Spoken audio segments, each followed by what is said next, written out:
So we recently talked about two very ideal cars for the taxi business, the Daihatsu Mira ES and the Suzuki Alto. These two cars had many similarities.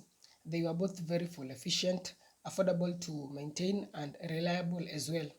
At the end of that particular video, I said that there may be a better car than those two, and today we are going to be finding out if indeed that car is better than its competitors. This is the 2016 Honda N1.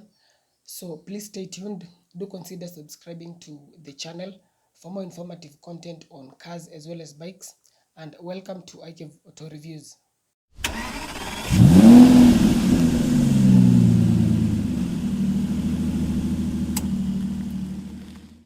So the Honda N1 is not as common on Kenyan roads compared to its competitors, and that's because it's a relatively new car in the global market. The first generation was in production from 2012 till 2020, so currently it's in its second generation, so it has not been around for so long. It's a city car that is considered to be slightly upmarket compared to its competitors, especially in terms of the features it offers, as well as the comfort and refinement. So let's take a closer look at this car, beginning with its price, which is roughly the same as the Altos and the Daihatsu Miras. The 2016 model will set you back between 700,000 to around 800,000 shillings, depending on the mileage and trim level.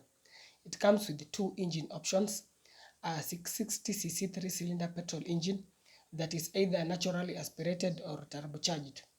The naturally aspirated option produces 58 horsepower, while the turbo option produces 63 horsepower. Both engine options come paired to a CVT gearbox, and the car is available in either front or all-wheel drive. Power-wise, it's well suited for town and city drives, just like the Alto and the Daihatsu Mira. It's really not a car that is ideal for long distances. In town, it feels adequately powerful and even slightly more refined compared to its competitors. The engine is simple and devoid of any sophistication. Reliability wise, again, it scores well, just like in the Alto and the Daihatsu Mira. There hasn't been any major issues that have plagued this car. It's a simple and straightforward car that is aimed at reliability and efficiency. Both engines can achieve between 17 to around 19 kilometers per liter in a bit of traffic, depending on how you drive and also on how heavy the traffic is.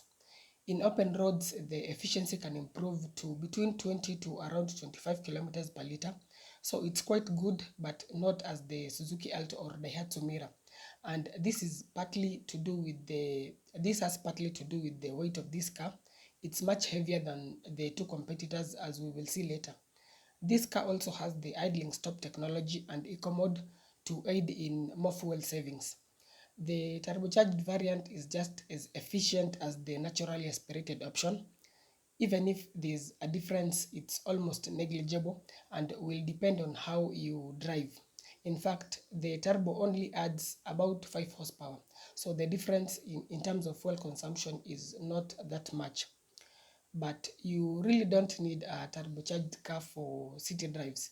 The naturally aspirated option is good enough and easier to maintain. This car has a 35-liter fuel tank, and as for the ground clearance, it measures in at around 150 millimeters, which is slightly better than the Mira's clearance, but slightly lower than the Altos. The clearance is not too bad, especially considering that this is a city car, so the likelihood of frequently encountering those huge bumps and uneven muddy roads is not high, and the fact that it has a short wheelbase also means that it's not very likely that the underside will be scratched easily. The stopping power is made possible by solid discs at the front and drums at the back. Again, this is very similar to its competitors. The carb weight ranges between 830 to around 910 kgs, so it's heavier than the Alto and Mira, and this is part of the reason why it's not as fuel efficient as those two competitors. This heavy weight can partly be attributed to the many features that this car has. And speaking of the features, Some of the extra options that this car can come with include fog lights, alloy wheels, rear spoiler, keyless entry and go, an infotainment screen with backup camera, automatic AC, steering mounted audio controls, cruise control, two-tone paintwork, and as if that is not enough, some variants can come with as much as 6 airbags. 6 airbags in this small car. It's very rare to find such a small car having this many features, and it goes a long way in showing that this car offers better value, because even in terms of the price, it costs around the same as the Suzuki Alto and Daihatsu Mira, which are very basic cars, but this Honda N1 goes a notch higher. It's a premium small city car. So how about its looks? Would you prefer this or the Alto or Mira? Do let me know in the comment section. I would say it looks better than both the Suzuki Alto and Daihatsu Mira. It has a bit of a vintage vibe, but I think it has been well executed and looks very different from its competitors. It almost looks like a smiling car. Not bad at all, though looks being subjective. Some people may not like it and may prefer the more basic and mature look of the Daihatsu Mira. The interior is okay, just basic, nothing much to talk about. It doesn't look very different from the competitors in terms of the dash design. Space wise, at the front you get sufficient room even for tall people, and the seats are reasonably padded and slightly more supportive than what you get in the competitors. At the back, again, the space is surprisingly very good, just as good or slightly better than what you get in the Daihatsu Mira and Suzuki Alto. Honda have always been good when it comes to the space packaging, and this can be seen in the Honda Fit and other Hondas. That said, being a narrow car, only two people can be comfortable at the back. Maybe a third person can be squeezed for very short distances. The boot space is bigger than what you get in both the Suzuki Alto and the Daihatsu Mira.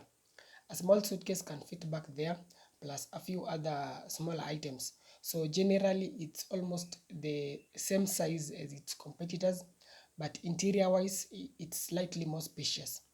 Now, on to its strengths and weaknesses, beginning with the strong points. It's feature loaded. In fact, some cars which are a class above it don't even come with some of the features that this Honda N1 has. Toyota Belta, Vitz, or Nissan Note, they don't come with features such as cruise control. So this Honda N1 has really gone an extra mile, and this really makes it look like a good value proposition. Another pro is its spacious interior and boot, as we've just seen. The next pro is its better build quality and premiumness. Compared to its competitors, it feels a bit more solid and refined. It generally feels a cut above the competitors. Last but not least, it's a simple and reliable car, just like the Suzuki Alto and Daihatsu Mira. On to its weaknesses, the first one is its fuel efficiency, which is not as good as what the competitors can achieve. Yes, it's still very fuel efficient, but it lags slightly behind in that category. The second one has to do with its low ground clearance, but as I said earlier, this being a city car, it's not likely that you will frequently encounter those huge bumps and uneven road surfaces, unless if you will be frequently driving on Maram roads, and in such a case, you can install slightly larger aftermarket alloy wheels, and that will slightly increase the ground clearance. Lastly, this being a Honda, the spare parts and especially body parts are slightly more expensive compared to those of its competitors. So it's important to keep that in mind. So there you have it. This car costs around the same as its competitors. It has the same engine size as its competitors, but it's slightly less efficient, even though it makes up for that by offering more features, space, comfort, and better build quality. So it's essentially a slightly better value proposition. And to answer the question, is it better than its competitors? Yes, it is. Do let me know your opinion in the comment section.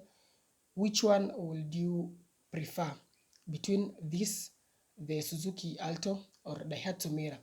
Personally, I will get this Honda N1. I hope this has been helpful. Thanks a lot for watching. As always, if you have any inquiries, feel free to reach me via WhatsApp or email. That's it for this episode. Please don't forget to subscribe. Stay safe and see you in the next one.